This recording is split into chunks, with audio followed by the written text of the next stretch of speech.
एक बार की बात है, एक राजकुमार शिकार खेलने के लिए अपने पिता के वजीर के बेटे के साथ बाहर गया तो इत्तेफाक से उसका तीर एक सौदागर की पत्नी को लग गया। उस सौदागर का घर पास में ही था और उसकी पत्नी उस समय ऊपर वाले कमरे में थी।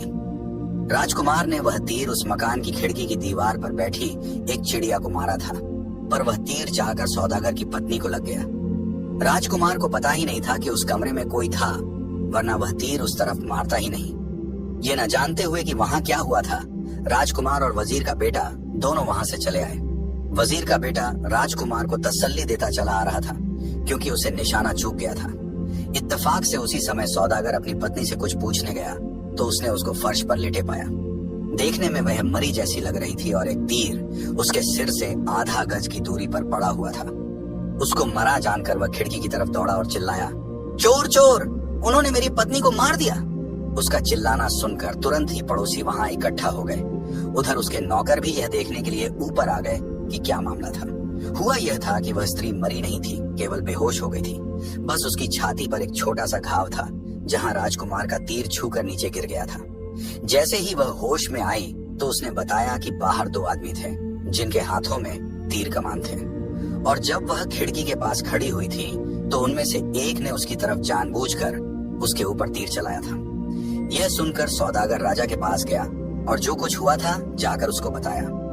इस बुरे काम को सुनकर राजा बहुत गुस्सा हुआ और बोला कि पता चल जाने पर वह अपराधी को कड़ी से कड़ी सजा देगा।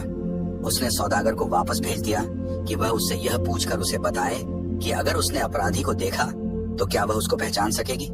सौदागर की पत्नी ने जवाब दिया, यकीनन मैं उसको शहर भर के सब आदमियों में पहचान सकती हूँ।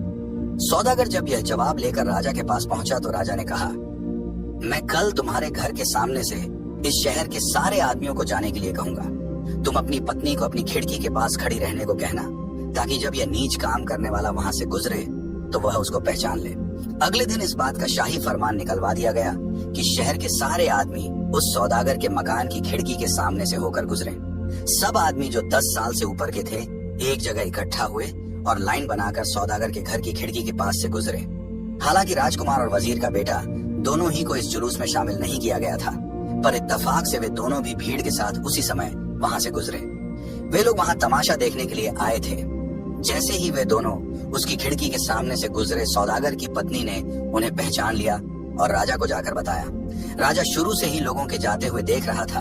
आश्चर्य से बोला, क्या मेरा अपना बेटा और मेरे वजीर का बेटा, इन लोगों ने दूसरों के लिए यह क्या उदाहरण रखा है। इन दोनों को सजा मिलनी चाहिए। वजीर बोला, सरकार ऐसा मत कीजिए, मैं आपसे प्रार्थना करता हूँ। इस मामले की पहले ठीक से जांच होनी चाहिए कि ऐसा कैसे हुआ, उसके बाद ही कुछ विचार कीजिएगा। फिर वह दोनों नौजवानों की तरफ देखता हुआ बोला, तुमने ऐसा बेरहम काम कैसे किया। राजकुमार ने जवाब दिया, मैंने अपना तीर एक चिद्दिया को मारने के लिए चलाया था जो एक खुली हुई खिड़की की दीवार पर बैठी थी। मेरा निशाना चूक गया। मुझे ऐसा लगता है कि शायद उस खिड़की के पास इस सौदागर की पत्नी खड़ी होगी तो वह तीर उसको जाकर लग गया।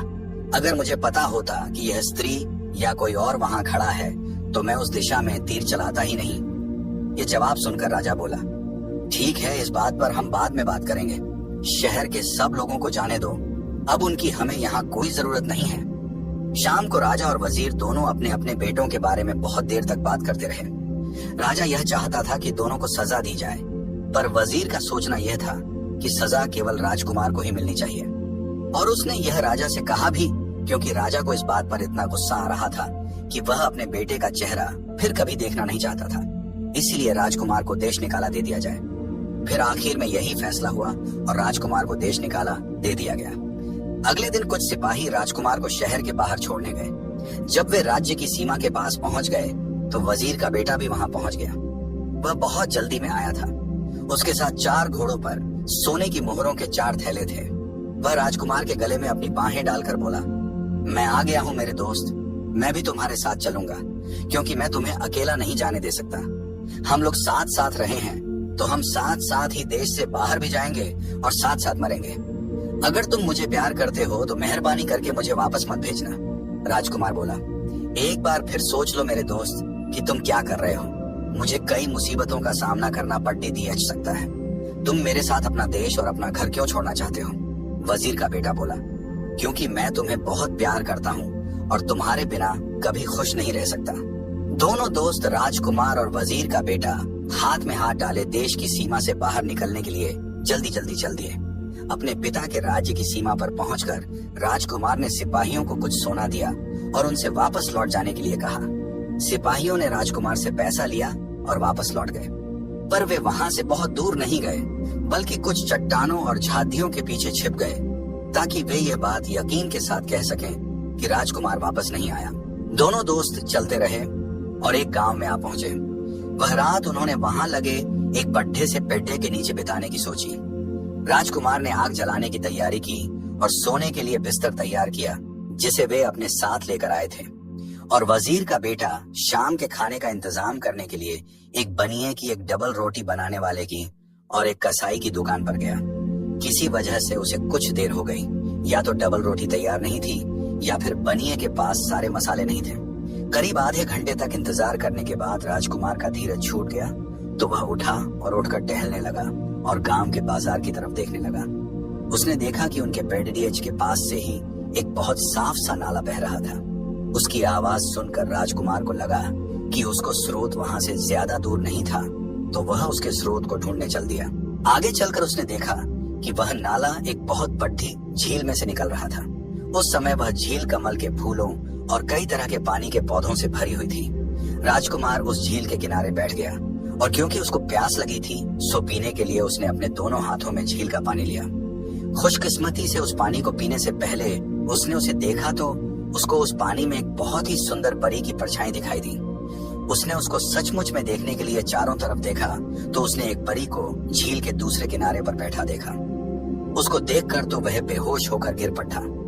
उधर जब वजीर का बेटा बाजार से लौटा तो उसने देखा कि आग जली हुई थी, घोड़े सुरक्षित बंधे हुए थे, मोहरों के थैले भी एक ढेर में पड़े हुए थे, पर राजकुमार का कोई पता नहीं था। उसकी यह भी समझ में नहीं आया कि वह क्या करे, उसको कहाँ ढूंढे। उसने कुछ देर तो इंतजार किया, फिर उसने उसको पुकारना शुरू किया। उसका भी कोई जवाब न पाकर वह उठा और नाले के पास चला गया। वहां जाकर उसको राजकुमार के पैरों के निशान मिल गए। ये देखकर वह वहां से लौट आया और मोहरों के थैले और घोड़े लेकर फिर से उधर की तरफ चला। पैरों के निशान के सहारे वह राजकुमार के पास तक पहुंच गया। वहां जाकर उसे राजकुमार मरे जैसा पट्टा दिखाई दिया। उसके मुंह से निकला उफ उफ। उसने राजकुमार को उठाया, उसके चेहरे और सिर पर पानी छिड़का और बोला, उफ मेरे भाई, यह सब क्या हो गया? मेहरबानी करके मुझे इस हालत में छोड़ कर मरना नहीं। बोलो बोलो राजकुमार, कुछ तो बोलो, मैं यह सब सहन नहीं कर सकता। ठंडा पानी चेहरे और सिर पर पानी पड़ने से राजकुमार को कुछ होश आया। उसने अपनी आंखें खोली और चारों तरफ देखा। वजीर के बेटे के मुंह से निकला, खुदा का लाख लाख शुक्र है कि तुम जिंदा हो, पर मेरे भाई यह मामला क्या है? तुम्हें क्या हो गया था? राजकुमार बोला, तुम यहाँ से चले जाओ, मैं तुम्हें कुछ नहीं बताऊंगा, तुम बस यहाँ से चले जाओ।